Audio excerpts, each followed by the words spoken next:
I just wanted to thank everybody for coming this afternoon to be here with us and John Buck. We've asked kind of a lot of John over the last couple weeks. He was here last week for quite a few days doing the install. He did a reception last week with our members, gave a talk, came back, actually left, had to fly out for a few days and just came back to Seattle on Thursday. Came back with us last night and was with us all night and is back again. So I just wanted to thank John for all the time he's put in here. He's got a lot of art to make, so we're going to let him get back to those this afternoon. John is one of the most prolific and influential artists living in Montana, maybe in America today. So you can see here, and what you'll see, I ran through this slideshow this morning to see if everything was working, and this would be a lifetime body of work for a lot of artists. It's just amazing to see that he's still going so strong. He's worked. This piece was just completed this year. I'm sure they've got more in the studio right now. He's still building sculpture, still printing regularly. Just an amazing amount of hard work John puts in. I'll just give the basic on John's background. He was born in Ames, Iowa. He got his BFA at the Kansas City Art Institute, and then he went to the School of Painting and Sculpture at Skowhegan in Maine for a little while before moving to UC Davis to earn his MFA. He and his wife, Deborah Butterfield, who's also an international sculptor, moved to Bozeman and taught for a little while. John retired 30 years ago, dedicated his life to making art, which I think we can all be thankful for. He and his wife together won the Governor's Arts Award in 2010. So I'm just going to turn it over to John because he's got a really great lecture for you today, and thank him once again for coming, and especially for sharing this work with Missoula. We haven't had a big show of John's work here, and it's only been a couple of weeks, and the response has already been quite impressive. It was really fun last night to watch people. Normally on a first Friday, you guys are probably all familiar. Big crowds of people come in, move around, kind of a social thing. Last night it was really interesting to stand here and watch people come in and just stop. And there were just groups of people standing there watching the sculpture, watching these images move. I was actually talking to Brandon. I was watching some people that were just waiting and like pointing and really getting into the images. I mean, there's compelling imagery here. But if that was a 16-foot painting on a wall, I think people would be kind of, enamored with it and look at it and move on. But to spend 4 minutes just standing there waiting and watching, I found really impressive. I don't think the movement is a gimmick by any means. I think that piece is brilliant to see a kind of a narrative that moves and never stops and goes and never-ending imagery. Same with the sculptures. I mean, they would be beautiful standing alone, like you'll see a lot of John's early sculpture that just, before he put motion to them. Amazing work, but it's just another element that just really puts it into a different realm. Thanks, John.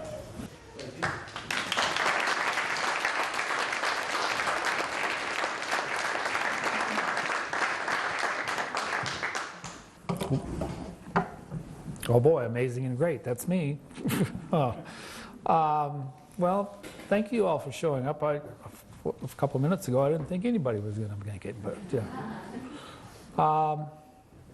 I've lived in Montana since about 1976.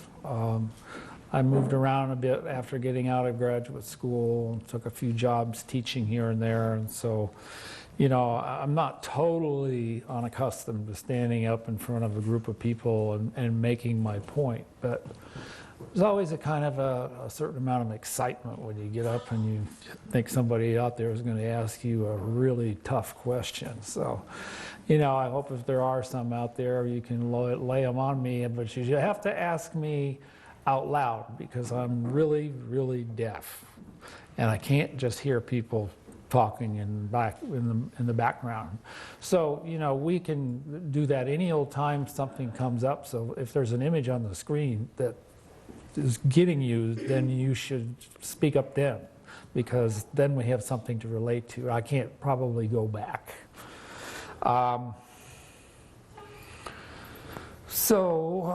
This is my name. And This is the Bozeman area. This is where Debbie and I have a farm. Our farm starts down here. This is our house, and this is our horse barn over here. This is our hay barn. And you know, if you've ever been to Bozeman, it's a big flat area out in the mountains, surrounded by these low mountains. And we moved there. We didn't really even know anything about Montana. We didn't know where we were going. And so we really were struck by the environment and really excited by it. And she had a teaching job in Madison, Wisconsin. And it was a good job because, you know, it was a prestigious university, and she didn't really want to leave, but when she came out and visited me in Bozeman, she just was crazy about it, mainly because everybody had a horse in their backyard. And she is definitely a horse girl. This is a horse that we got from our sister-in-law. It's a saddlebred, and that horse could do anything. And it was a gift horse. You know, it's like, we didn't want to, or she did not want a saddlebred. I didn't care. But saddlebreds are not known for being able to do all the things. This horse will pack an elk. It'll pull a sleigh. It did dressage. It could jump. It would, I mean, honestly, it would do anything you asked of it. And that's an unusual thing for any horse, but this was a great animal. So this one was my horse. There, this is me in my shop. This is a bandsaw that was built in 1868. It was cast off from the Butte mines, from their wood shops. And I got it from a guy who did a lot of salvage over there.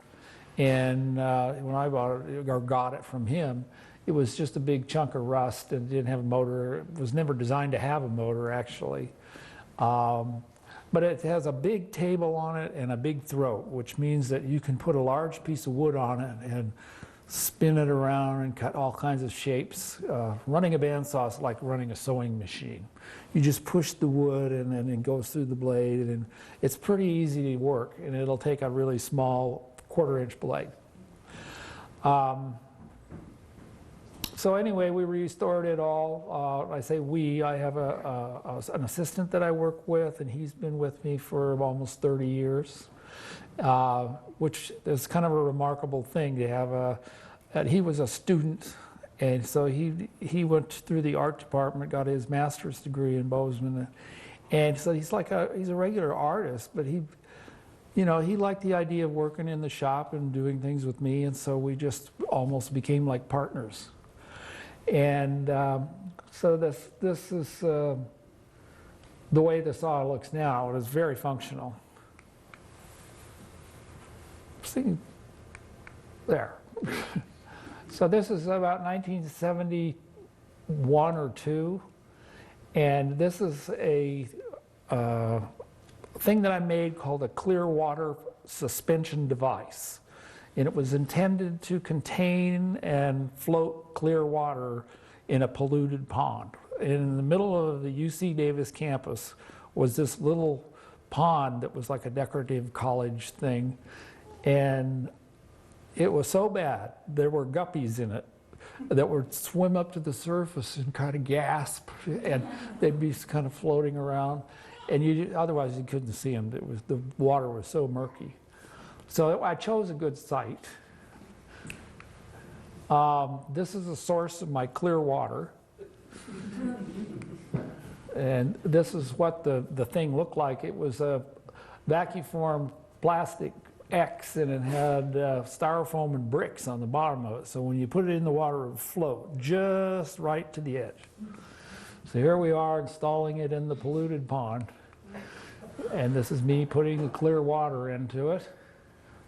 This is the early 70s, you know, everything was installation art, it was like performance art, documentation was very important. And I like these early photographs because they look like I'm in a magazine. This is what happened. The thing sank.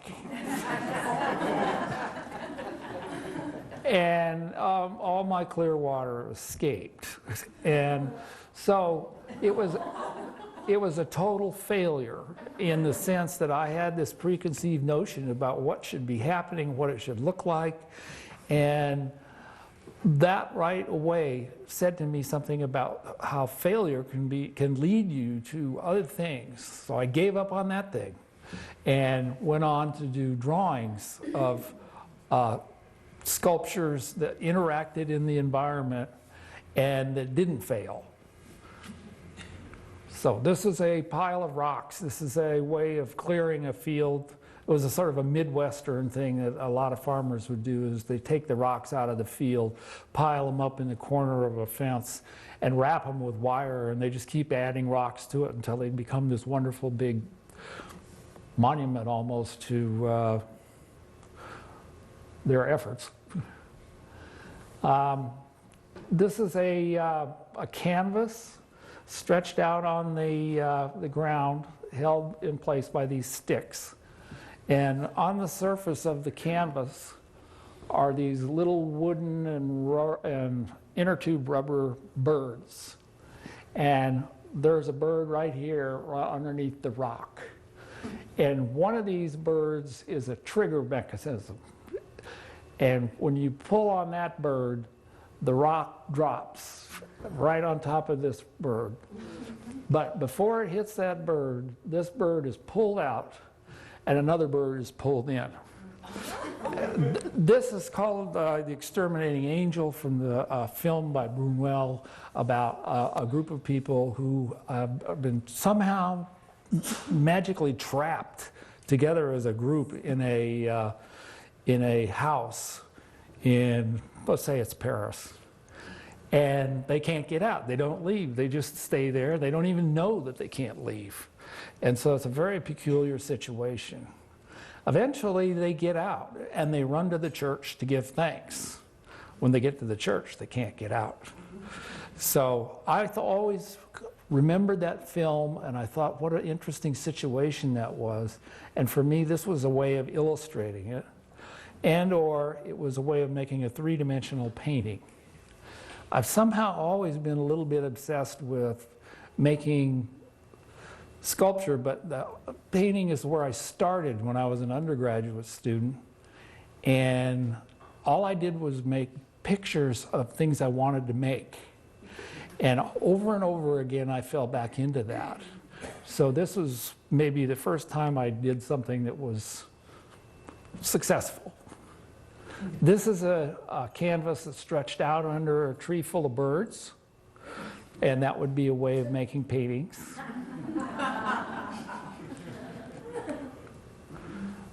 This was a kind of an altarpiece, and it's a piece that I did after my dog got loose and killed some peacocks on a friend of mine's property. And I was amazed, because I never thought my dog would do that, but it really became a vicious thing. So I made this altar about these peacocks, and the guy's farm was called Twin Palms, and this was in right outside of Davis. And he was kind of like an agricultural genius, but he was in the art department. And he'd grown up in Santa Cruz and done all kinds of things. But he was a friend, but he was never really my friend after that. So this was a kind of a shrine to that whole event, and a kind of a loss of a friend. And it had firecrackers on it and candles and things that would burn, and that's what that is. This is just a small, minimal sculpture made out of material that has the same texture as the surface it's sitting on. And these are all like little things that I was doing at the time. This is a very large sculpture made up of inner tube rubber and neckties that I've got at a Goodwill. And it was amazing because it was like these big tall poles, or there was this rubber stretched out in between it. And when the wind blows, predictably the neckties would flutter around, but the rubber would catch the wind and go woo, woo, kind of sound like a big bull roar. And that was one of those side effects that you can't predict. And I really enjoyed that piece.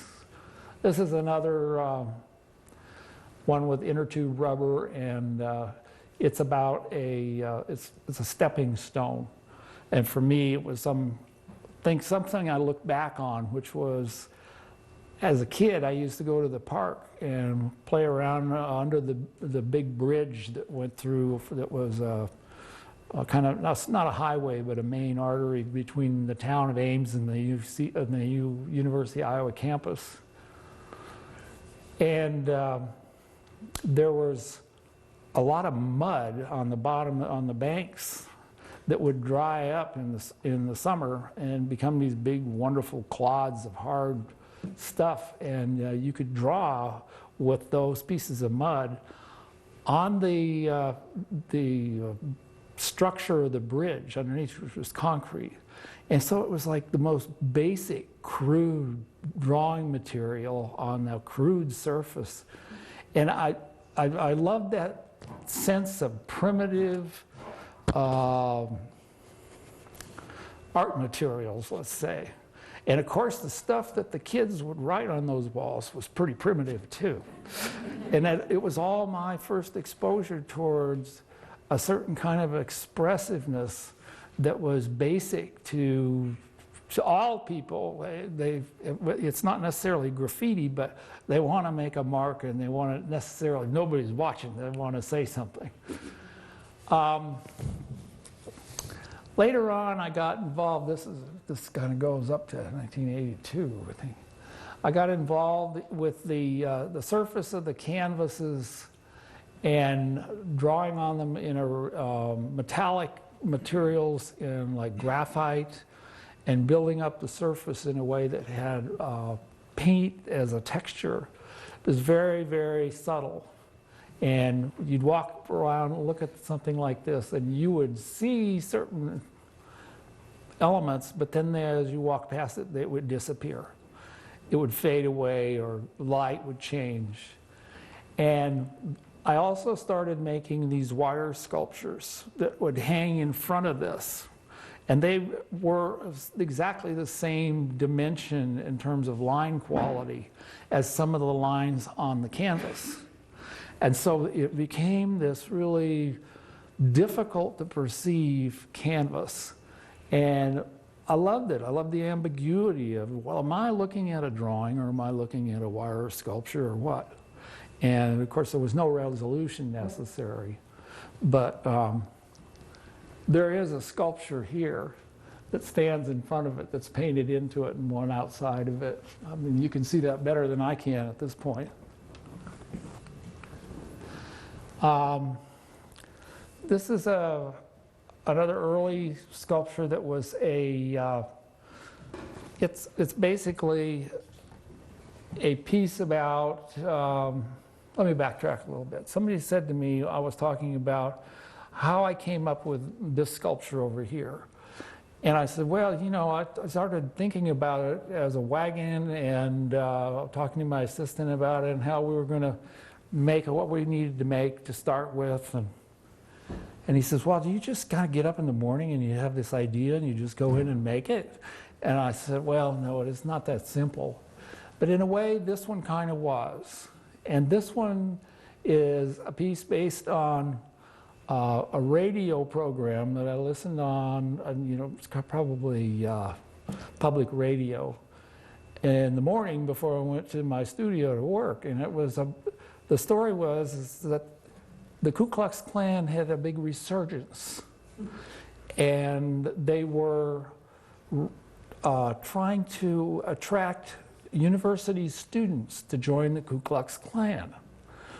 And I was so astonished, because throughout the 60s and all that, we'd been pushing so hard to change that, to get rid of all these hate organizations. And then all of a sudden, boom, there it was again.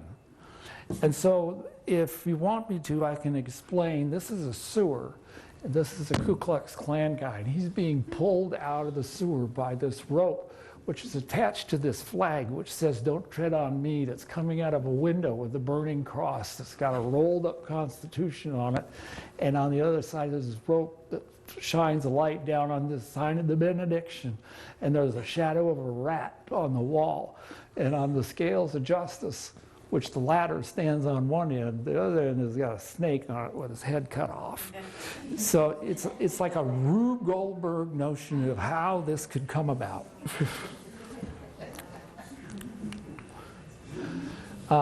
This one may be a little more clear. These are old pictures. I took them myself. You know, when you were doing this artwork in our school, our student days or early on, you always think, if I can get a good slide of this, man, it'll be great. But years later, they just don't look that terrific. This is shortly before Debbie and I went to Israel on a trip where we stayed there for a month and she worked on several horses and in the museum, and I just were doing my own work, drawing, painting.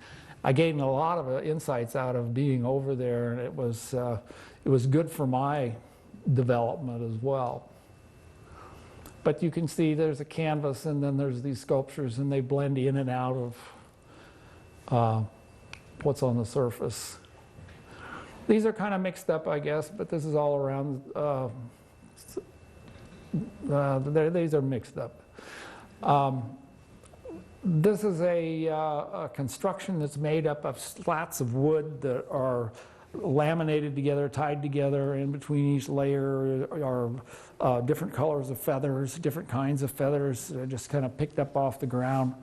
And on the front of it is a story about a bird that was capable of duplicating the exact frequency to operate and open and close an electronic garage door.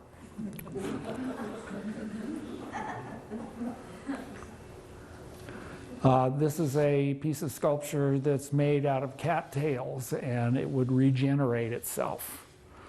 So I would arrange it in nature according to my composition, and then it would go out into nature and make its own composition. These are two figures made out of grass, supposedly from that location, made out of grass, and then as they laid out in the sun, they gradually turned brown.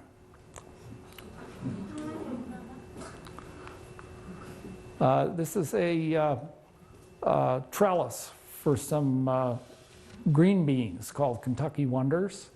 And I kind of hit on Debbie this way a little bit off and on. You know, because she's very sentimental about horses. This is a nice drawing called Prickly Pear. Kind of illustrates our relationship.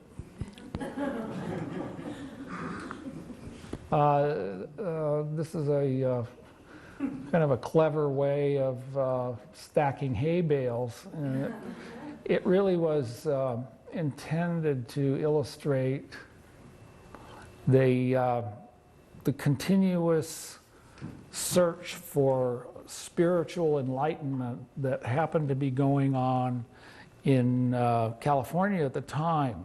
You know, there were a lot of people felt they had that there was somehow a eureka moment out there that they were going to discover whatever it was. Usually it was in a pill. But at any rate, this was an illustration.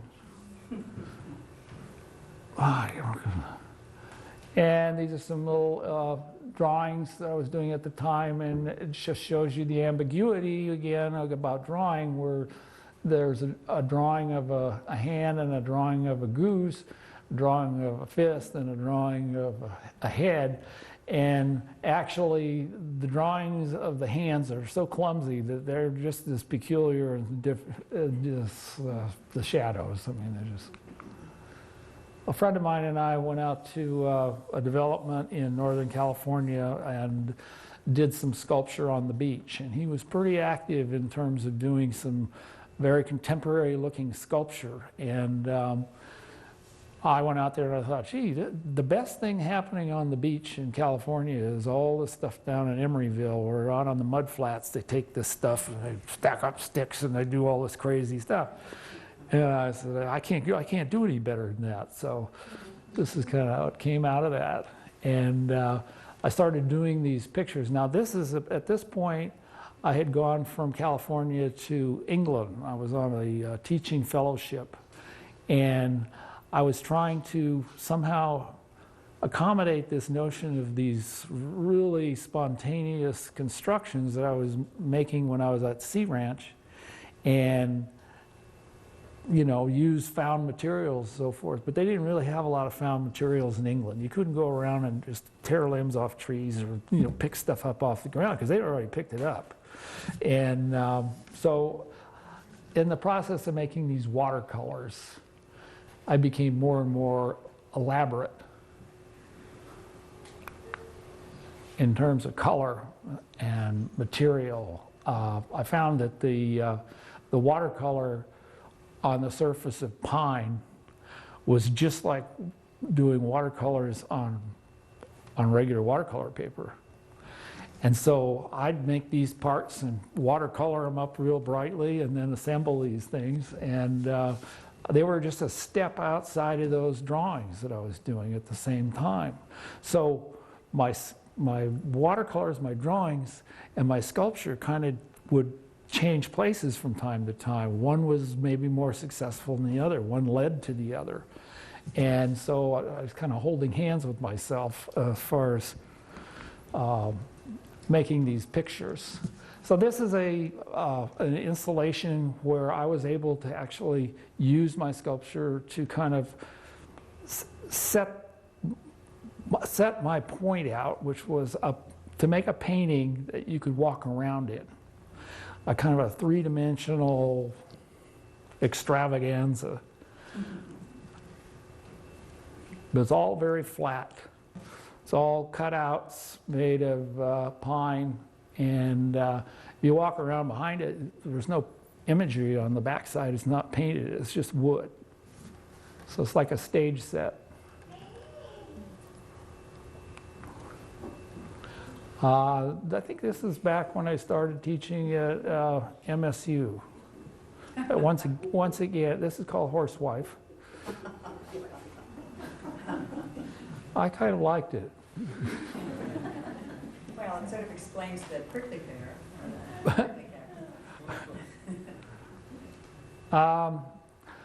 A lot of this stuff came about at the time when artists were doing a lot of self-portraits and doing photo documentaries of themselves doing all kinds of different process-oriented pieces.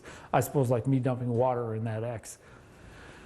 And I was, at this point, thinking about how I could use the image of a man as sort of a stand-in for myself that would illustrate different ideas about the experiences that I have in my environment. And this one was a mirage and how you could go stand in a mirage. You could be in a mirage and somebody else could see you in that mirage. Maybe you couldn't. And so maybe that's what this is. I'm a great famous artist and you're looking at my mirage. This is a piece that was dedicated to a good friend of mine who was a teacher at UC Davis, whose name was Roy DeForest. He loved wolves. And this goes back to those hand drawings, how you could distort from the hand to that shadow. This is a person who's posturing to look like a wolf. That was his persona. El Diablo is myself under the influence of Deborah Butterfield. That's my wife. So I've sort of somehow become a mean horse. And in the center of this installation is this character. Now, all of these other figures around me were intended to represent myself as under the influence of other people, or, you know, their relationship to me. And this was all in the center of a big desert scene. Cactuses, rocks, all this stuff set up like, you know, it was all flat. And in the center of it was this little oasis. And I'm standing naked in this oasis, ankle deep, and holding up this divining stick to find water. And my reflection is in the pool, which is a big puzzle. It's all interlocking parts. And the idea, of course, is to go out into the wilderness and find yourself, to free yourself from the influences of your art world fellows, and just be yourself. So that's what I was trying to illustrate with this. This is an installation that was done at the Zola Lieberman Gallery in Chicago. And there are some relationships here that are not very clear in this particular slide, but I thought it was an okay piece. This is one called The Vanishing Point, and it's the effect of the railroad on the Native Americans. Oh, that's funny. It's a pretty good illusion. This is called the, what is it, The Beginner, from a book called Zen Mind, Beginner's Mind.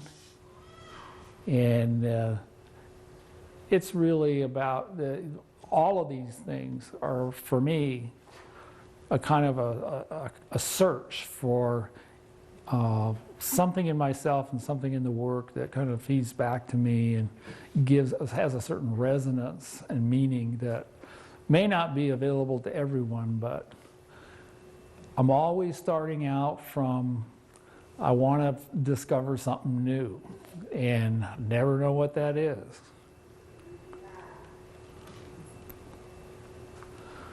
I was a visiting artist at the Anchorage,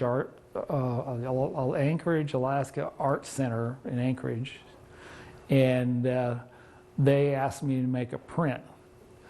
And I hadn't done a lot of prints or anything like it, but I did this, and it was the first one. I call it my first print. I had actually done a few things before that, but it was the beginning of my printmaking, and it was just sort of an invitation. That's how it happened. I'm standing in the front of this for you guys, aren't I? I can't seem to hit the right button. After Israel, I did this piece.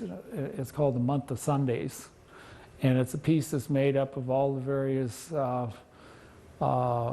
interrelated religious organizations in Jerusalem. And if you take any one of these elements away, the whole thing collapses. You cannot take away any one image. And I think that was really the most important part of it, because I never wanted anybody to try, but it would definitely collapse. This is a painting called Sleepwalk, and it really does show the figure-ground relationship between the foreground, middle ground, and background. There's a house that you can see into. You can see the interior of the house. And in front of the house is a figure that is painted into it, so it kind of disappears. And this is really kind of illustrating the subconscious as far as I could tell, or what I wanted it to be.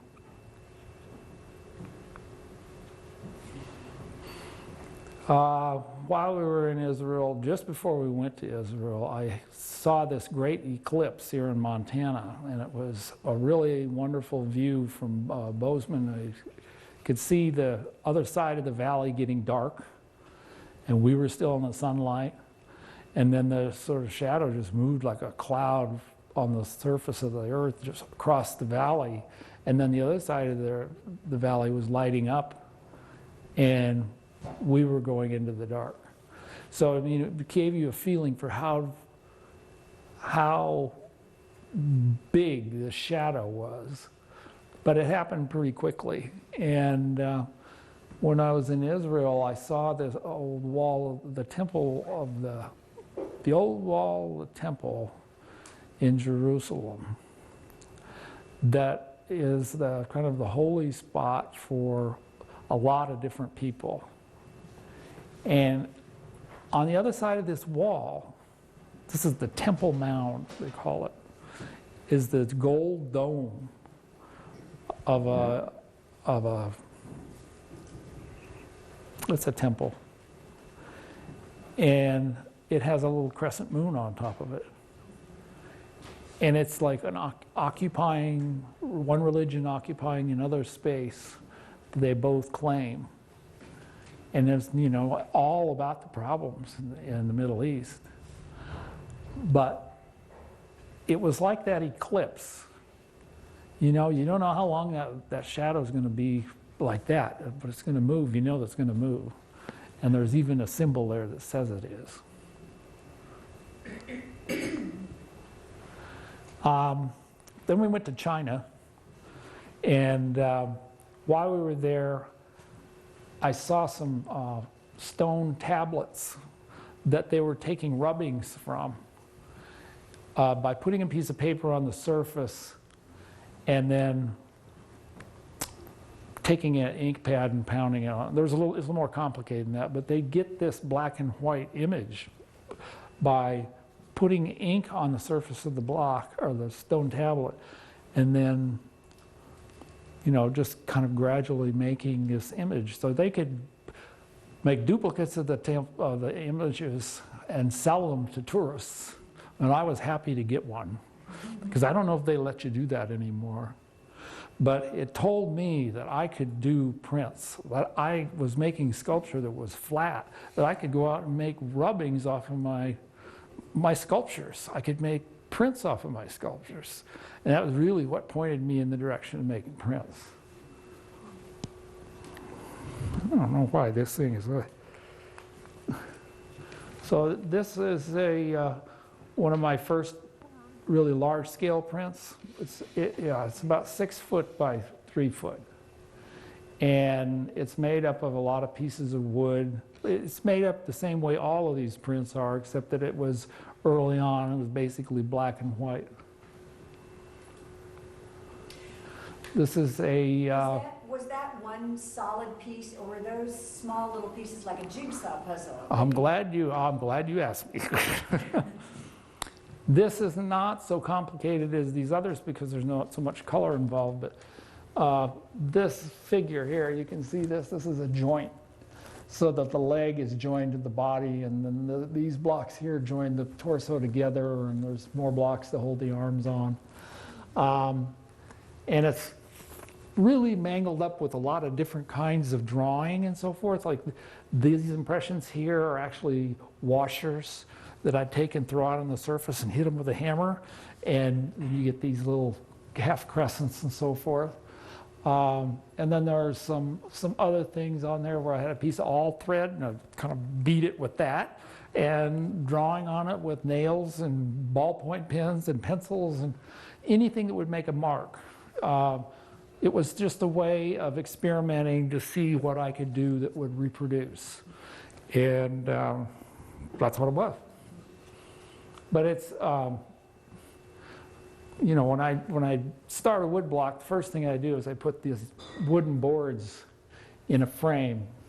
That's why these white lines. And the frame holds it all in place.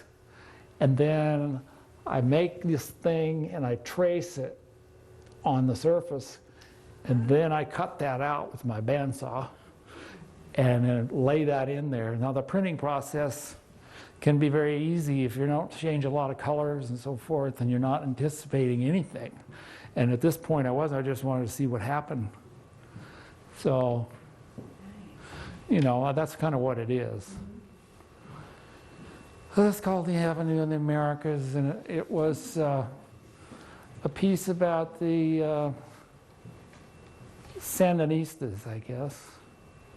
And this figure is balanced on a stack of pesos, and there's a kind of an Uncle Sam effigy with the red hands, so as though he were caught in some mischief. This is a print that was done, and I was experimenting with, I make this block like I always do, but then I wanted a shadow here, and so I went back in and painted latex paint in there enough so that it would fill in all the lines. So then when it was, printed, the shadow would become a solid mass instead of having the drawing in it. It was a way of kind of experimenting with another technique. It's the only reason to show it. It's called Mountain Home. And again, it has a figure standing in the painting, and it's really about me experimenting with painting.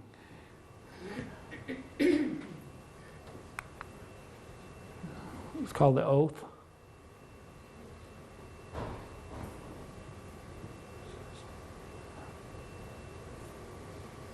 I guess the oath is sort of like an attempt to try to do something that means something. This is a print called Beirut, and this was happening at the time.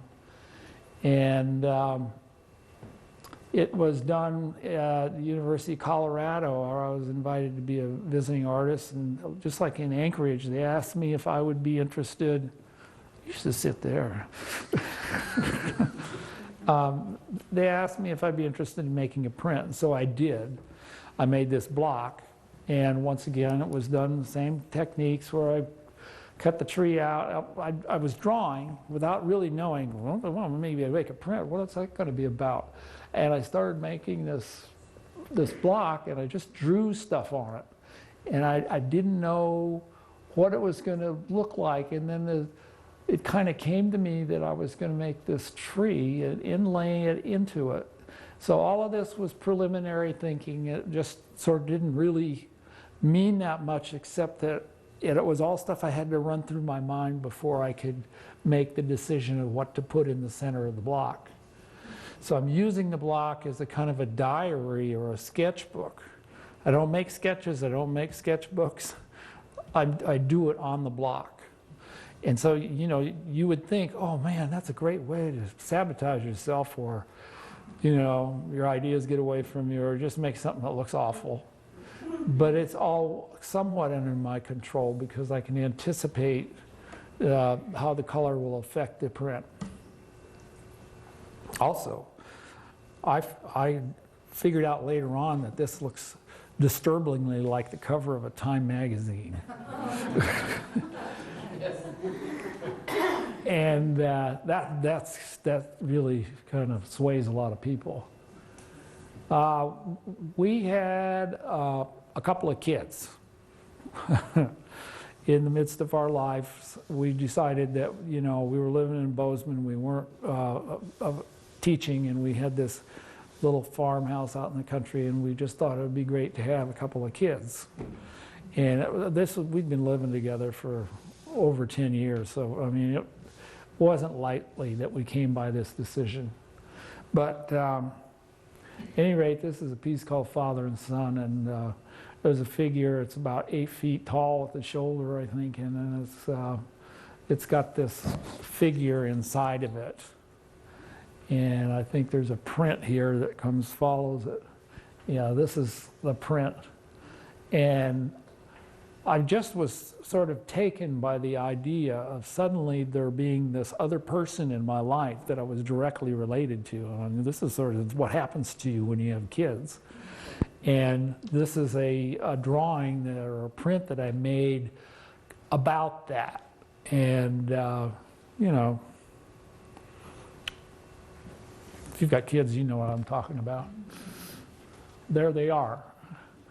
They're big now. And they're just as difficult as they look.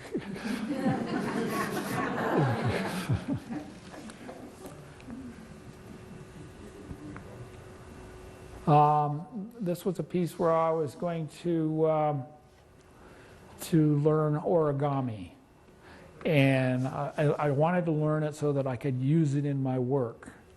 And I don't think that way. So all my attempts at it were just a waste of time. And so I carved this thing on the right and put it on a little stand to look like origami. And this is a figure that kind of came about the same time. And that, you know, and this, back to how you do these things, well, here's strips of wood. It's all pretty clear at this point. And each one of these different colored sections is a different colored piece of wood. And they all lift out of the background. They're all inked, you know, light blue, dark blue, light blue, dark blue. It's tedious. But then you put it all back into the background and it's all been inked. You lay a piece of paper on top of that block, and then you start rubbing with a baron, or what I use is a wooden doorknob. And it works. So you ink that piece of paper all at once, you do the whole thing. You don't do it in like sections. How do you keep the paint from drying? Well, the ink is a lithography ink, and it doesn't dry that fast. Especially if it's got a piece of paper on top of it, it kind of seals it while you're working on it. So it takes maybe a day to make a complicated print like this, where there's a lot of color on a thing at once, and you're inking all these little parts. And I'm telling you, I've got some prints that have over 150 pieces at this point that I'm doing, and it's just like, you put all the parts out and you have to ink them all separately and then put them together. By the time you got it together, you got enough time to have made a whole another print. But Is this where you use other people in your studio? I mean, you don't do it alone. oh no. I have, Dawn sits back there, she's knitting, and we have a woman whose name is Megan. She works for us, and she has kind of taken over the print shop. And Dawn does a lot of the rubbings. And no, I work with the printmaker. For years, I've worked with Bud Shark, who is a printmaker in Colorado. And I met him because I made that big block Beirut that was at the university. And they couldn't print it themselves because they said it was too complicated. And so they invited him to come in because he was a local printmaker. And he took it on, and it was a very fortuitous thing. He continued to print for me for years, and he still does. But I've taken on the whole idea of having a print shop closer to me because I can make really interesting changes in the process. And it's right there, and I got my wood shop. But I don't even know how I got to that. So this is a piece called Galilee. And this is a piece called Red Jesus.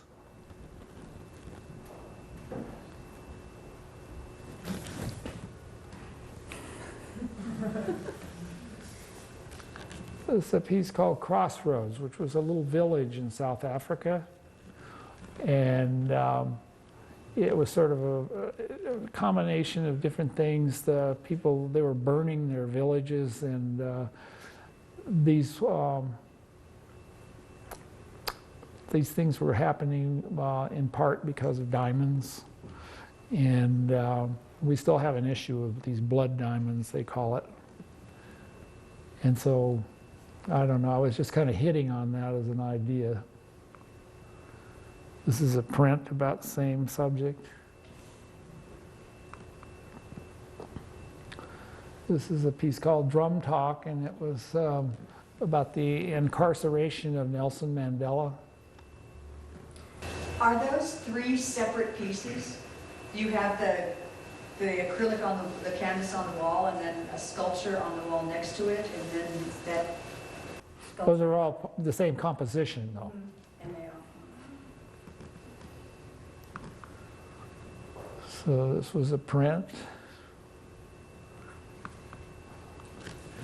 This was maybe one of the largest ones I've done, and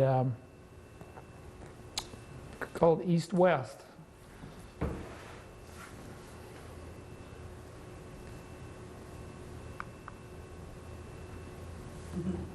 I was asked to go to Washington, D.C. and be part of an NEA selection committee. I don't know why. I guess because I'd gotten one, you know. And so I went to Washington and was touring around looking at all the monuments and the different buildings, and it was all really fun because I'd seen pictures, but I had never been there before. And I went to the wall of, you know, for the veterans of Vietnam, and right in front of them, or on one end of them or the other, there were these guys who were Vietnam veterans, and they had set up displays of, I guess, tiger cage and some other things, banners and so forth, protesting the fact that there were still MIAs in Vietnam somewhere. And I was taken by the fact that we had all this really wonderful sort of monumental sculpture sitting around Washington, and people would go to it, you know, and scatter peanuts and cigarette butts, and it was just kind of like going to Disneyland. But then when you went to this one, it was alive. There were people there who'd been there. And there were people there who had a connection to it that was far more heartfelt than just the fact that it was a big, glorious kind of white monument. And so it was alive. And I just felt like I wanted to do something about that. And this is a piece called Cherry Blossom Time. And cherry blossoms were brought to Washington, D.C. as a gift from Japan. And after the Second World War, I don't have to drum this into you about the significance of that. But after the Second World War, people from Washington sent cuttings back to Japan. So that was a gift of peace that went both ways. And I thought that somehow those cherry blossoms, those cherry trees, were a more significant and living monument than those great big marble things. This was a print that was done that way, same way as all of them. This was a large piece of sculpture with a painting that was done for the Principal Financial Group in Des Moines, Iowa. They wanted an Iowa boy to do something for them. So I made this thing and I completely blocked out their view of downtown Chicago, or Des Moines. And it's all black and it has all this stuff that you can't see unless you walk around it. It's kind of, the lights kind of change it. It was an important piece to me. This is one called Trails Plowed Under. That's a Charlie Russell book. If you haven't read that, you haven't been in Montana long enough. And it's really about the migration of peoples to America. There's a big wooden popcorn bowl up there with a Day of the Dead figure driving a couple of dead horses across the...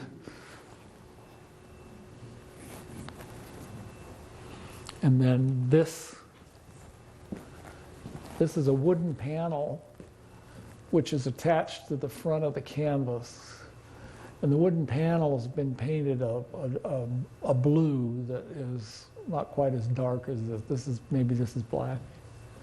But anyway, then I carved into it really crudely with my chisels, and I just kind of drew in it with the chisel. And that was how I made that third element. And this was a print.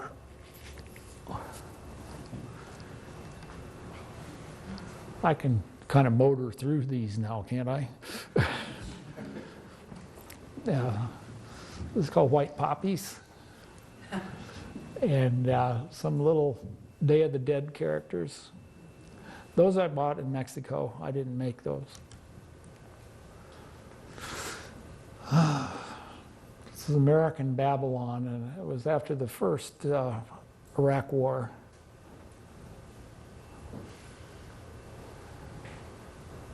Language of the times. It was, you know, our heads were all full of this business about being in another war.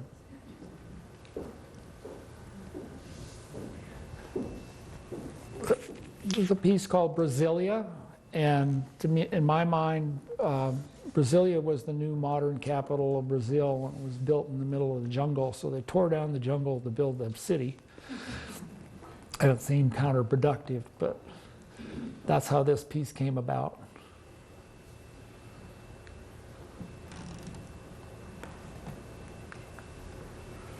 And once again, this is the Times. And these are all rolled up newspapers and so forth. And it's like the world is on fire in terms of what our history is going to be. This is another big popcorn bowl. And it's a piece about the use of food as a weapon, or depriving people of food. This is a map of Africa, which is superimposed on the canvas. And then there are all these other elements that are also either attached to the surface, like guns and knives and so forth, and this cornucopia, which is carved into the surface of the painting. And this figure is actually a hollowed out man. So, you know, it's all kind of very tactile, textural kind of stuff.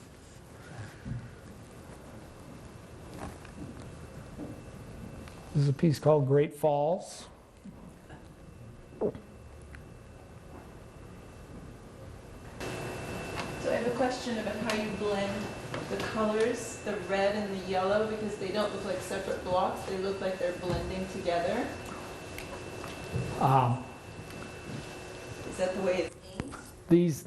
This is definitely a separate part, right? But then you've got yellow down here, and that's done by using a roller that you have. It's a blend on the roller. So the roller, as you're inking the block, is red to yellow. And you roll it this way. And since this isn't in there, you can do that because it's just, that's sitting over here on the table.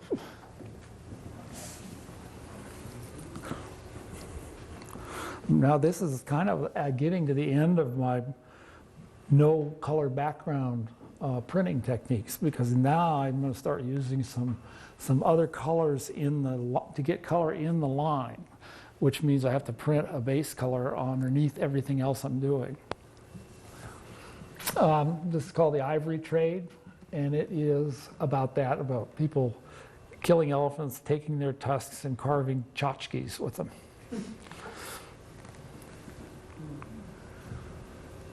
This is called the Coal Mine, and it just has to do with, I guess, women's rights and the roles that they play.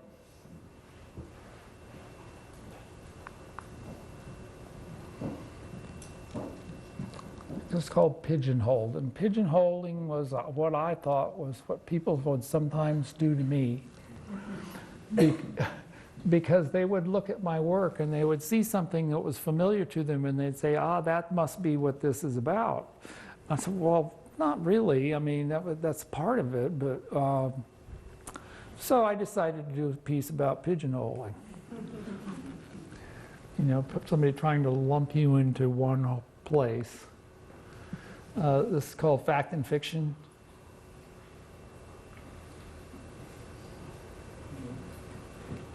And it really it has to do with gay marriage or same-sex marriage and the rights of people to have relationships. And things have kind of evolved since this was done. This is called the lamp, and it is a lamp made of lightning bugs that as a kid I used to collect these things, and I'd take them out and put them in a jar and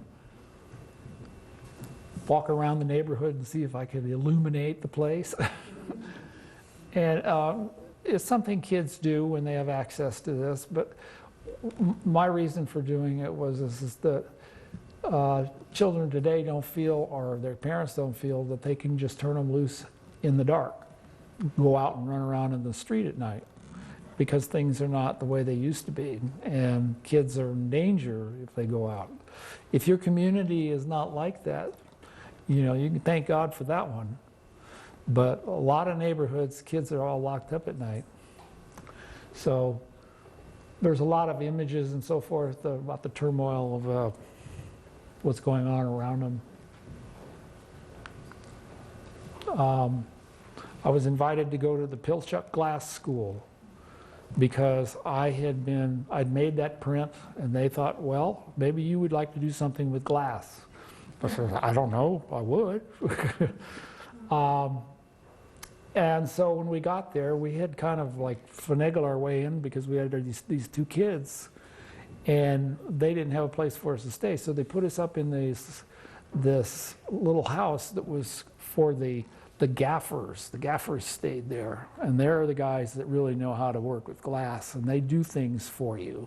They blow big things and all this stuff. All my big jars were done early on there, and then later on by other guys that had been gaffers there. And but these guys didn't clean their house up before we came. We were supposed to move in, and one of the things that was in the kitchen of that house was a potato that had gone completely wild.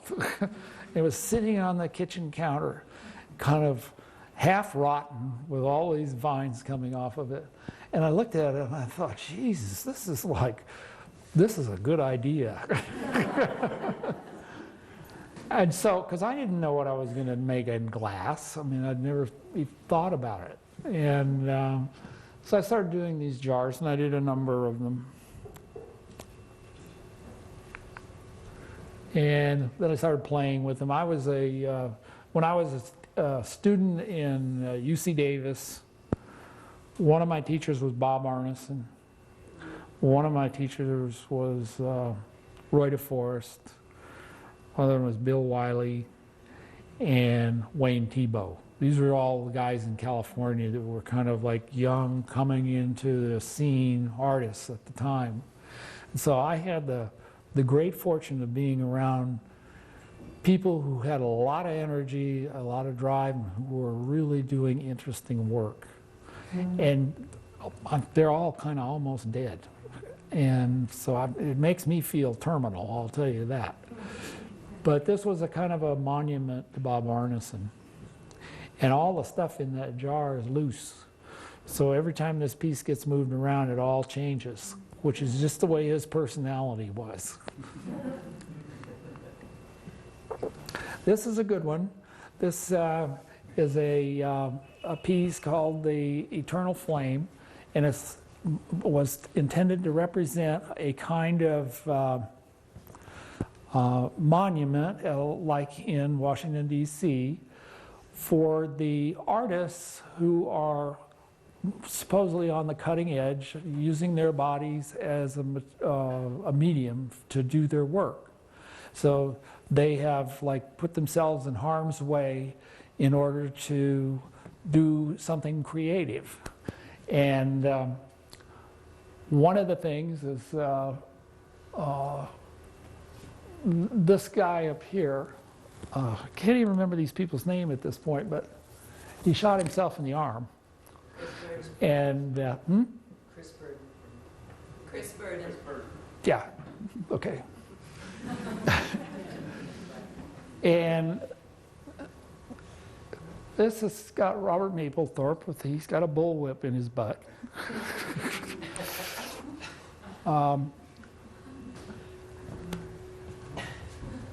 There's this Piss Christ jar over here. I like that one. But up above is the real thing that brought me to this. Is this artist who's, I guess he's teaching at, I think he's teaching arts and crafts in Oakland now, I'm not sure. But he gave himself paint enemas and then go out and quickly spray it on the canvas. He's a famous artist. Still alive? Yes. I did this print. I read about. I've never met him, but I read about him in art forum, and they said that he was, doing these paintings and so forth. They really praised him. He was brought in as a visiting artist to the school where my youngest son was going at the time. I think it was in Bellingham, Washington. And he came up there and he kind of talked about his work and so forth. And my son was there and he just was like, he was astonished that this guy was actually real.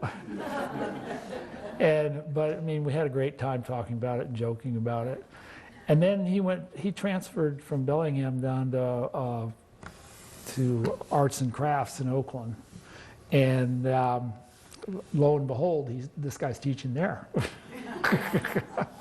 So I haven't seen my son's paintings where he employs any techniques like that, but that's how this came about. I mean, what inspires you to do what it is you do? And I guess from looking at my work in this room, from looking at the slides, you can see my inspiration is dark. So then I started doing these kind of ship-in-a-bottle type sculptures that would fit into the jar, and I had to assemble them in the jar. It's a very difficult thing to do, and I haven't really sold very many of them because they break, and then they want me to fix them. This shows you all the different parts in the block. This is what the block looks like once I've completed it. And you can pull all these separate parts out. The fish come out, the bottom of the jar comes out, and then the side of the jar, and then the top of the water in the jar, then the rest of the jar. So you see there's a lot of parts. And they all have to be inked separately, and that's this one right here. You can see that there's an ink blend going this way on the block. So it's complicated in terms of how you ink them and how you cut them out. It's really beautiful, John. Do you ever want to keep the block before you ink, without inking it? It's almost like a carved. I can't see you. Right here. Oh, okay. That block, I'm going to go back, is just, it's like such a beautiful drawing. You say you don't draw, you don't do notebooks or anything, you draw on the block, you carve it, and then you print it. You ever want to keep one of these as a piece? Yeah, but I guess I'm married to the process, It's going to be a print, and I want to make it a print, but... John, what about the laser cuts you did? Where are you? I'm back there. What about the laser cuts? Those are kind of like that idea, though. Laser cuts. Yes, we'll get to that, right? But I mean, he does do something that kind of is. Yeah, or I may resolve that in a little bit. I like the blocks better than the prints myself, or at least from the early ones, because I didn't have a hand in the printing of them so much. Either Bud Shark was doing or somebody else was doing it. So, I started doing some other things. But we also do rubbings from these blocks before they're printed. And there's one of those in the basement, but maybe we should have another image of that in here. John, I have another process question. You talked about earlier doing the drawings on the block first. Do you cover the entire thing with these thoughts that are just coming out? I mean, it sounded like you were sort of doing that prior to actually coming up with the image in the middle. Right. So it's so all of that is processed to get to. To make a print. You're right, and the only difference being is that I think I'm more premeditated now because there's a certain amount of economy I'm looking for. I don't really want to spend that much time drawing on something and just randomly making marks because I know that I have to make them. So I start really out focusing on the subject of the block and so forth. Some of my more recent prints are quite obviously premeditated things. This one is called Heart Mountain, Wyoming, and it's a kind of a combination of Western and Eastern imagery, so that these kind of like Japanese sort of fish and the Buddha and all that are in the background of really a kind of a Western landscape. And it's something I see now and then when I go either driving across country in Montana or from visiting Japan. There's this sort of wonderful landscape imagery that can go either way, is from where it's from.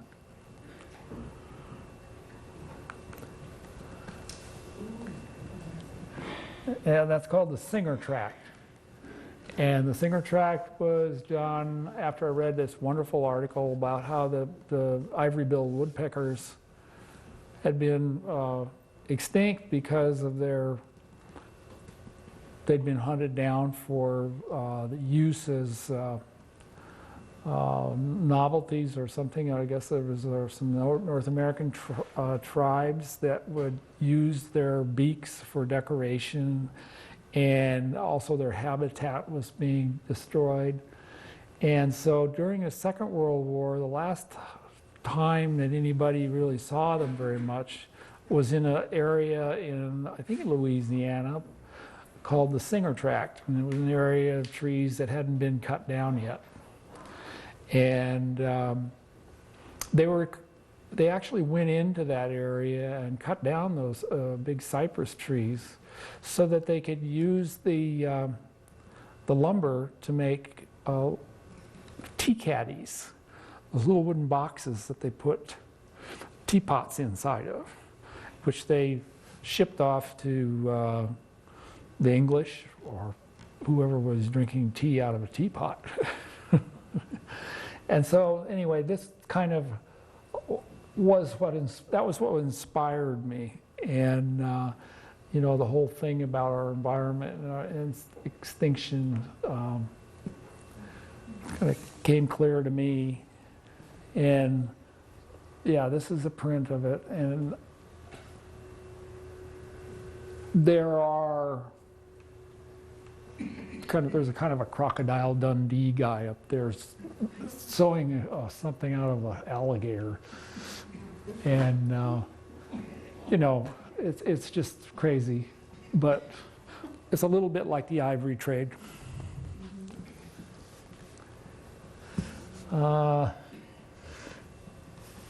I made this print before 9/11, and then I didn't print it because we had that event.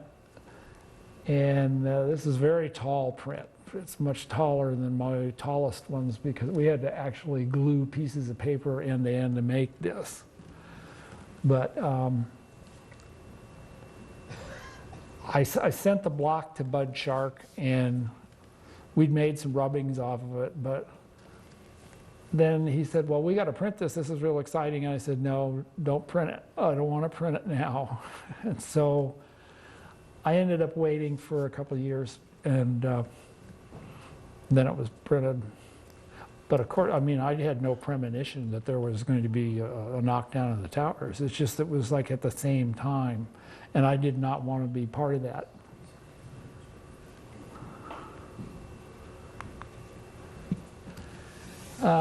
It's called Streets and Avenues, and of course, because it's kind of like, because it's a projection, it's sort of like any photograph. You can't really tell because it's not in 3 dimensions. But Every box has a three-dimensional object in it, and every box has a drawing of a three-dimensional object in it.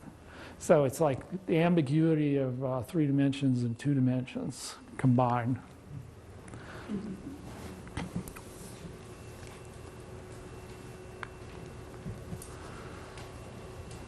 It's called Yodel. I love yodeling.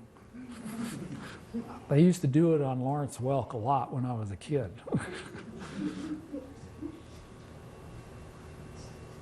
So this is like a big shadow box-like panel, like these other ones that you've seen.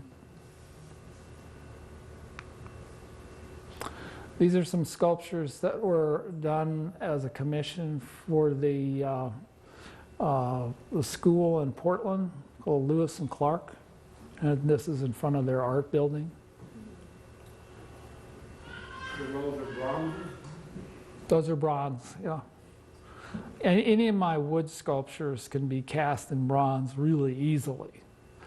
It's very direct.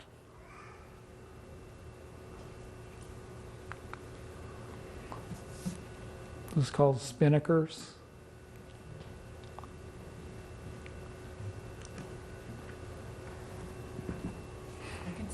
Don't you sit over there?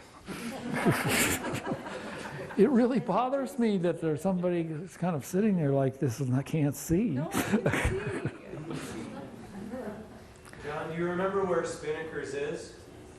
Do I know what it is? Do you know where it's located now? Some guy in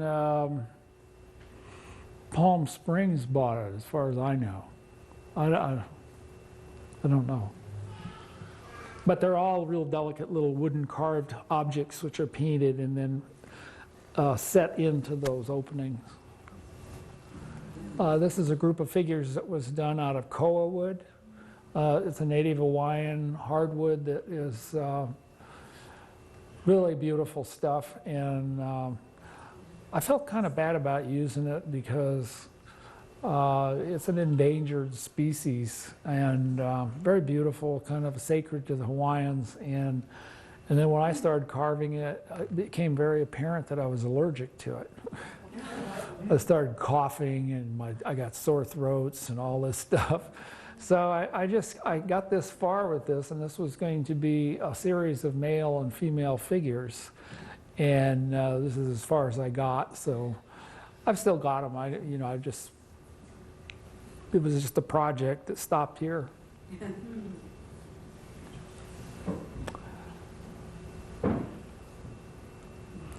So this was like maybe thinking back about the idea of using my wood blocks as a surface that I could record my thoughts about before I actually made it. A piece called Bonsai.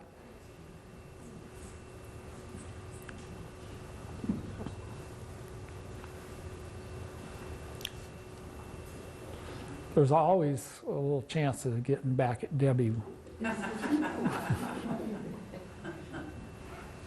That's bronze. This is a rubbing. And you can see that they have a real nice graphic quality because if you keep them in black and white and you control how much pressure you're putting on various areas, you can get a really nice contrast. As a print, this would look like a totally different thing. This piece is upstairs in the show.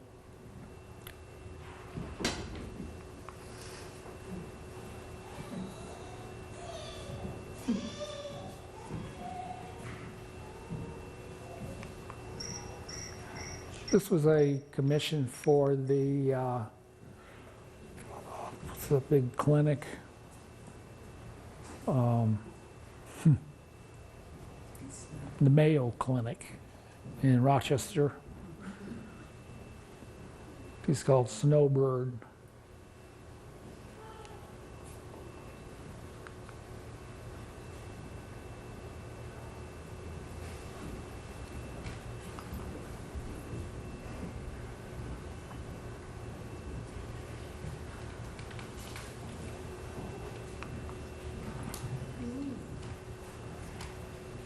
This was a commission for a building at the University of Texas in Lubbock.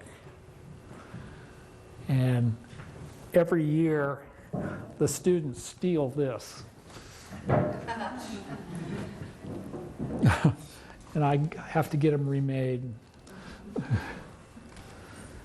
Yeah, this is a dodo bird, and it's called the phoenix. And you know, there's a lot of information in the background. You're basically looking at a wonderful illustration of a dodo bird, but in the background here is a whole lot of turmoil based on the Middle East, that kind of thing. And the idea of a phoenix, you know, of course, this rises out of the ashes, but this one is just headed for doom.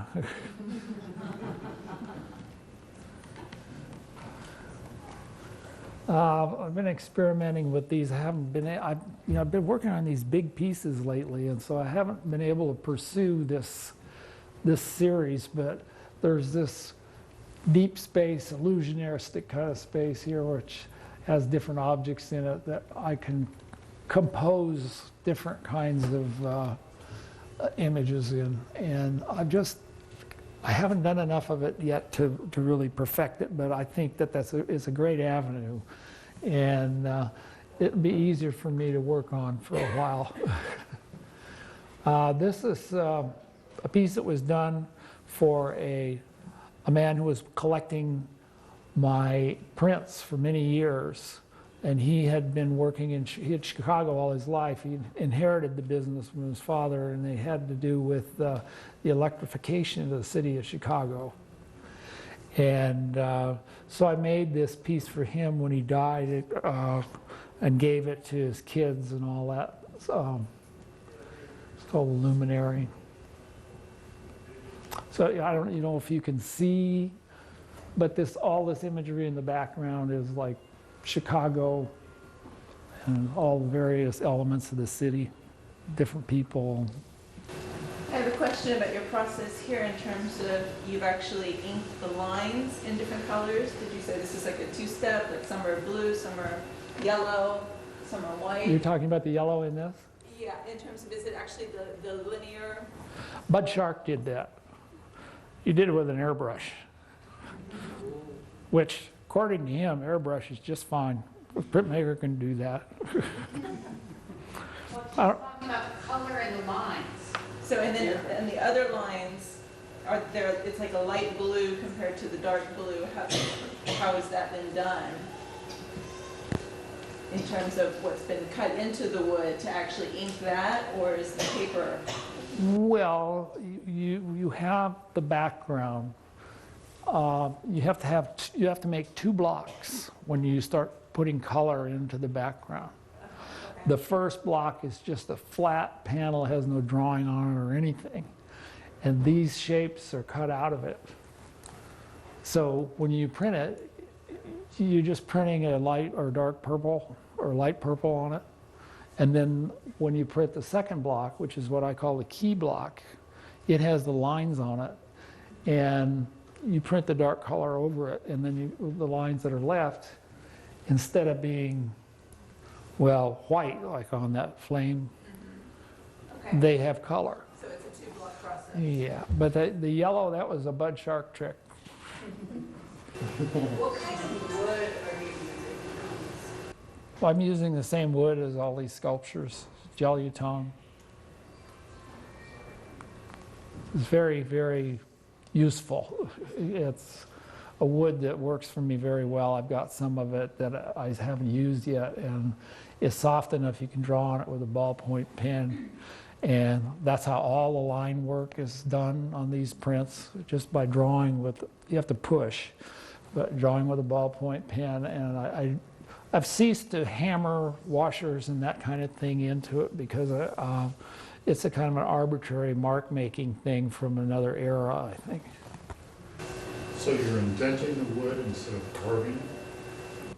Yeah, when you draw on it with a ballpoint pen, you just push down and it leaves an indentation that's just like a carved line, except that it's more mechanical than what you can do with a chisel.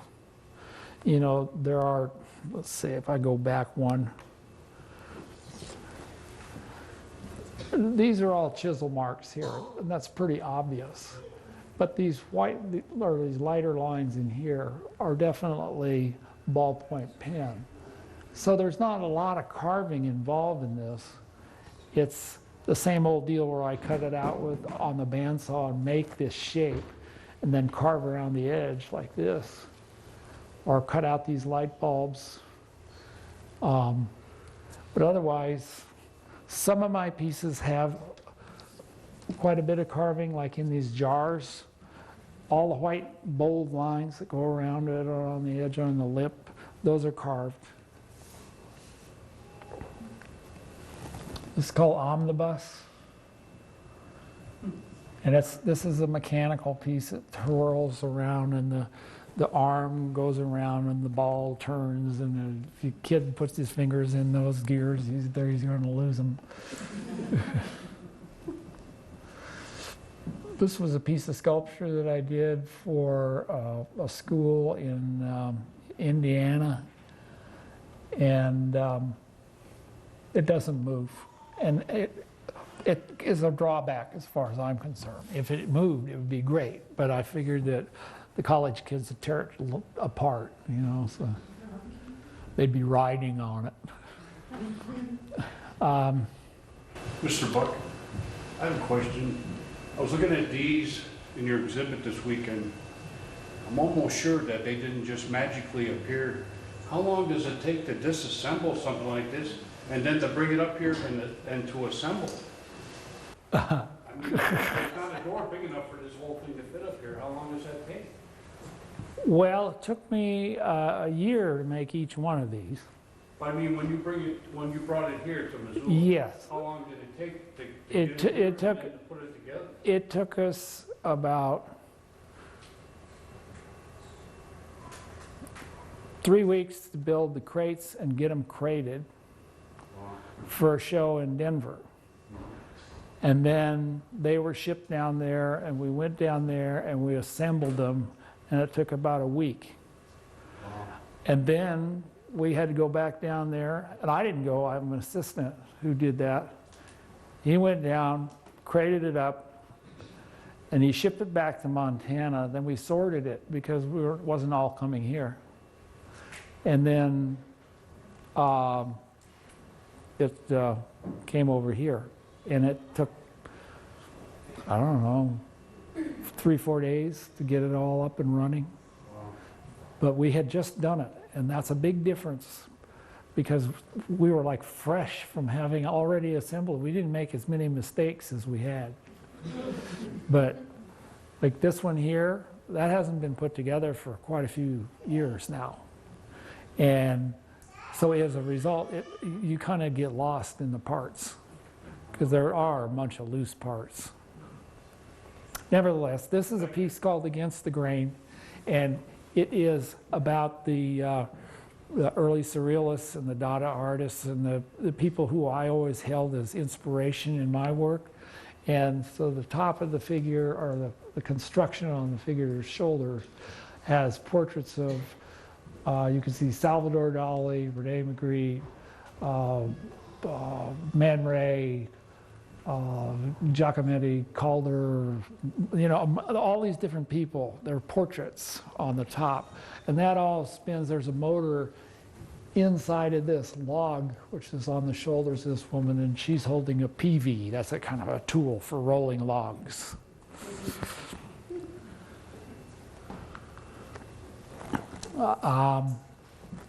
This is a piece called The Ascent, which is kind of going the other way from the Duchamp's piece, The Descent, the nude descending the staircase. So.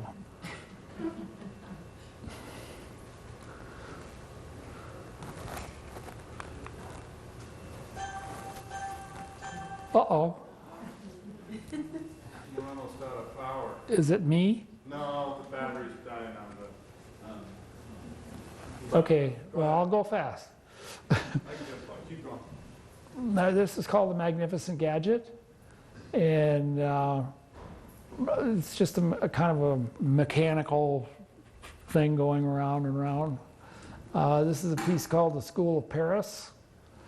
And it's funny to me that the School of Paris became a kind of institution that was like so exclusive that then artists in Paris had a hard time getting into it or getting in their work shown by the museum because of the School of Paris. So at any rate, there's a wonderful parrot here that flaps his wings. There's a cage over here, a bird cage, and there's paintbrushes that are inside of it that are going up and down, and we've lost it all. It's searching. Batteries. I didn't know they had batteries in those things. Should we talk about something? Where do you keep all your work? I mean, you have a big property and storage. Yeah, I have a storehouse for a lot of this stuff. I ship it off to art galleries, and then when they can't sell it, they're stuck with it. Then they have to store it. But then sometimes they don't want to give it back either, so it isn't like it's all, it's not a trick on my part. I'm sorry, somebody's back here. Well, first of all, thank you for a wonderful lecture today. Okay. Yeah. I guess it's over. I don't know. Well, He's getting a cord. Oh. But I did have a question, and it's about your use of color in respect to your sculptures. Your earlier works, your earlier sculptures and installations, you even referred to them as three-dimensional paintings, which were very elaborate with your use of color. And as they progressed through the years, it's either changed drastically or all that disappeared. And I was wondering if you could talk about that. Well, I abandoned that because I felt that the color was getting in my way of a certain graphic sensibility. Like when I was doing those black and white drawings early on, I had this sort of wonderful black and white kind of thing with just pen and ink. And when I started doing a lot of things with color, it just got to be, I don't know, kind of chaotic and not really about, I mean, I just thought it was layering something on top that I didn't need to do. And for a long time, I guess I thought that I wanted to violate my sense of good taste, you know, by painting this stuff up bright, get it colored and get it outside of the realm of good taste. But then, like that wood block we were looking at, you know, do you ever just leave these things raw wood? That instinct kind of eventually got through to me. And I can still do all the color work that I want to do in my prints, but I don't want to go slather a bunch of paint on the woodwork. Kind of simple as that. Mainly because I don't control it as well. Where did your political influence come from? Where'd it come from? When I was a kid living in Iowa, there was a guy who was a cartoonist for the Des Moines Register and Tribune that was like a Pulitzer Prize winning cartoonist. And he did these really strong visual images that were very stark black and white. He almost always had a lot of black in the background and then various characters. And my brothers used to read Pogo. And so I saw that. And then when I saw his cartoons, it was sort of like inspiring. But, you know, as a young artist, kind of developing my techniques and my ideas and so forth and what I'm learning, I didn't have a direct line of like, I'm going to go political here. That all just sort of came about because of the times. This lady back here. Where do you see your work going now? Do you have any new directions, or you artistic develop old directions? Am I going a new direction? Or where do you see your next work going? Well, my next work is a piece about immigrants and immigration, where there's this big bridge.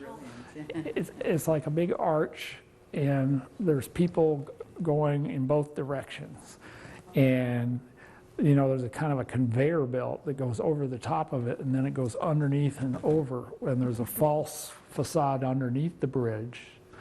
And out of that are images that are coming out, like boats with people in them and that kind of thing. But that's, I don't know if that's a new direction. That just seems like just more of what I do.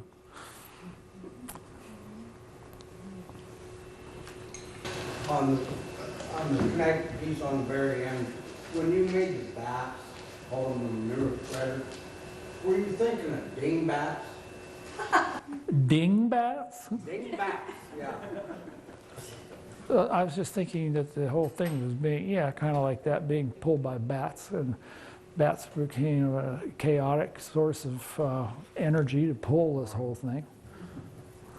I don't know about, I didn't ever say dingbats, but I'm wondering, I'm sorry, what? Go ahead.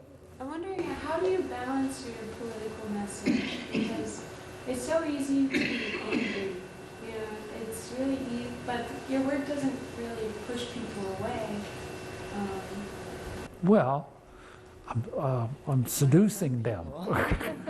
I'm making it beautiful so that they can come in and get involved, you know. And certainly with the prints, it's like that. Oh, look at this beautiful print. I sold a print to a big corporation. I'm not even say who it was. But they said, we wanted this print because it's so beautiful and it doesn't have a lot of crazy politics in it like a lot of your work does. And in fact, it did. It had a lot of stuff in it, but they just didn't quite see it because they weren't, I mean, I guess they were just blind to all the color. So some people know it's there and some people don't. The color went nicely with the decor. Hmm? The color went nicely with their decor. Yeah. Excuse me, did you have another question? I was just wondering. Somebody did, yeah. Seen that cube in that piece and then another one on that screen. What was your intention behind that? I'm sorry, what is the question? The cube right there? Yeah. I was just wondering what that means to you. Oh, flat Earth. Kind of a map of the world, but it's not a flat disc. But there are places where if you went over the edge, you'd fall off. So it was just another way of doing it. There are illustrations of old maps where they try to draw it as a cube.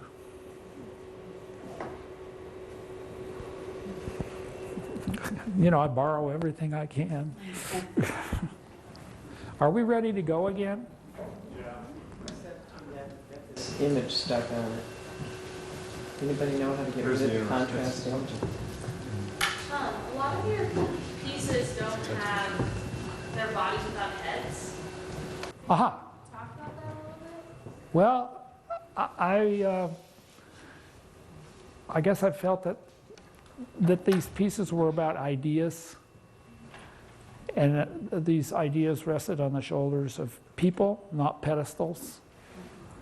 And so I put the ideas in the context of male, female, basically conventional figures. Somebody said, well, why do you make nudes? Well, I just thought clothing is really about costuming. And so I was just trying to sort all that away. And I do portraits now. You see, I've got portraits on top of here, but they're a long way from being on top of somebody's body. But I just kind of felt, you know, having worked with Bob Arneson, who's all about portraiture, that, you know, he liked to make images of people that were like recognizable, and you could kind of get a chuckle out of that. But I didn't want to push that issue. I wanted to talk about the ideas and the political issues. So, does that make sense?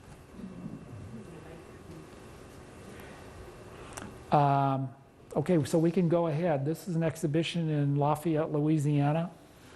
There were quite a few pieces in this that were installed in that show, and they were, this one is a piece, let's see, called The Universe. The universe being, you know, big. And it's all mechanical. It has all the various representatives of scientific pursuit who were trying to understand the workings of the universe. This is Saturn consuming one of his children. I didn't make that up. And that's Einstein on top of him, and on top of his head's a set of dice, and on top of the dice is Stephen Hawking. Thank you. Going around and around and sort of representing a duality in the universe. I wouldn't have touched that years ago, but I've seen stuff on The Simpsons, and he even lends his voice to it. So why not? Got permission, yeah. So all of this universe business rests on the top of this castle, which is the conventional institution of the times. And in front of each doorway to the castle is a different person being tortured, which is like the way they dealt with Galileo and all these people is they'd either throw them in jail or torture them for being heretics because they did not go along with the religious dogma of the day. Inside of the castle is a rolling painting, and that's complicated to make that work because it's not big like that thing, but it goes around and around, and it has all these sort of astrological characters in it. And these things work, man. That guy's going like this. His arms and his legs, you can see how they're getting stretched out. Kids love this stuff.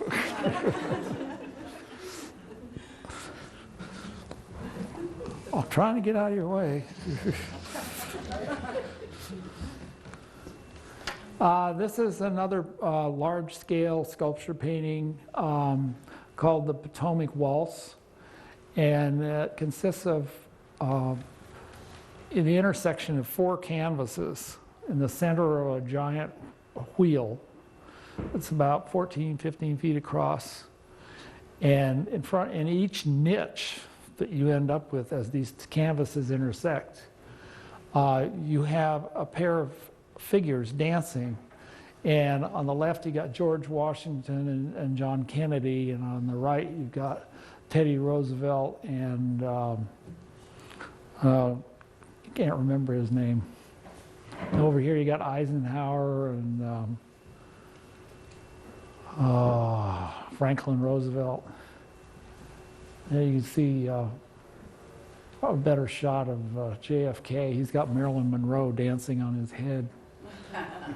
And then all of this is driven by a motor that's inside of the jukebox. And as it runs, it turns this whole apparatus around. All these figures are kind of, I won't say they're really dancing, but they're kind of doing their thing. And then inside the jukebox, there's a little 45 that's going around. And it makes a racket. The whole thing is noisy. There you can see Lincoln's on the left. He's dancing with Nixon.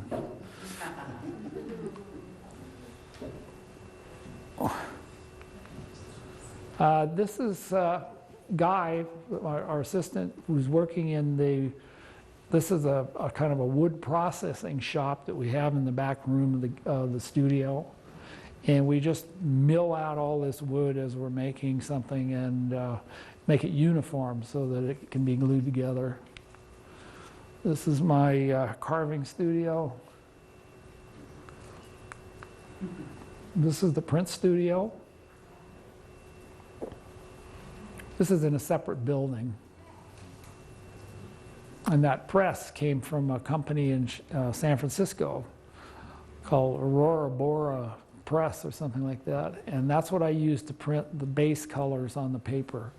And I can print like one piece of paper, 3 foot by 6 foot, all pink if I wanted to. And it's just smooth pink. So it's very useful for me for what I do.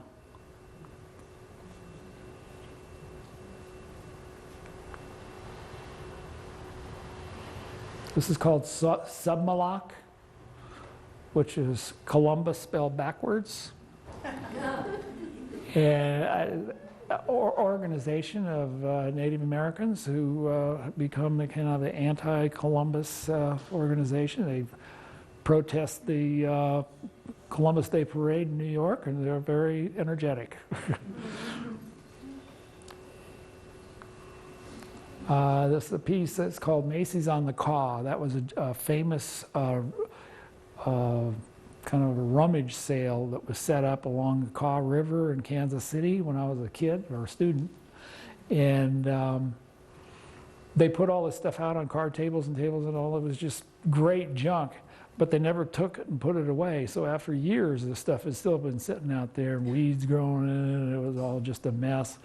But you could still find things there. I mean, it was terrific. So I used to go there as a student. And this is all basically the background information is really about Kansas City and the things that I remembered about the time. And Thomas Hart Benton being a kind of an influence. Were these made in your new print studio? Were these made when? In your new print studio.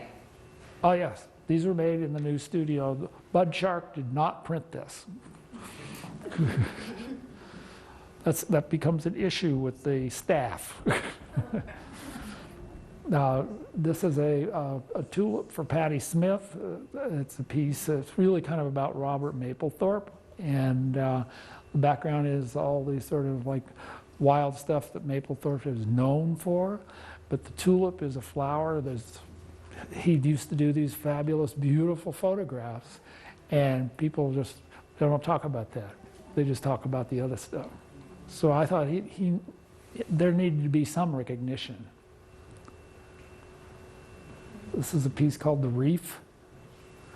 And if I could get that little bar off of there. Get it off there, John. I have no idea what's going on here. I'm sorry. It's not the projector. It's on the laptop screen here. It's on the laptop screen.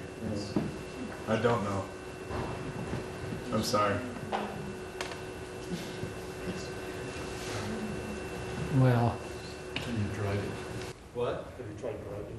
at the bottom is a head. It's a stone head that was carved by some surrealist guy. And when Hitler had his degenerate art show in Berlin, he featured that is on the cover of the Degenerate Art book, because as far as he's concerned, he was the lowest of the low, these guys like Picasso and so forth. And so this is like a beautiful landscape that's been sort of inundated with this sort of colored ocean water, and it's submerged all this other information that is about the truth, you know. I don't put any swastikas in my work, but so this is a piece that I'm doing. It would really help to get rid of that bar. Yeah, okay. Sure, come over. I have no idea. I'm sorry, I don't know how to do it. I've decided to start doing prints about beautiful tropical trees in Hawaii. And this is one of the first ones, I guess, we printed. This is a piece called the Ohia Luhia. And it's a beautiful native tree that grows there and has these fantastic little blossoms that are like sprays. They're kind of like, I can't remember what they're related to, like bottle brush trees or something. That's what the flowers look like.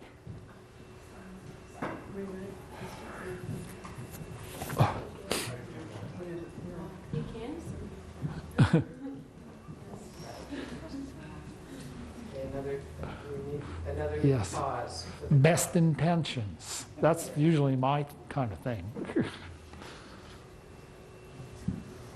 Switch user.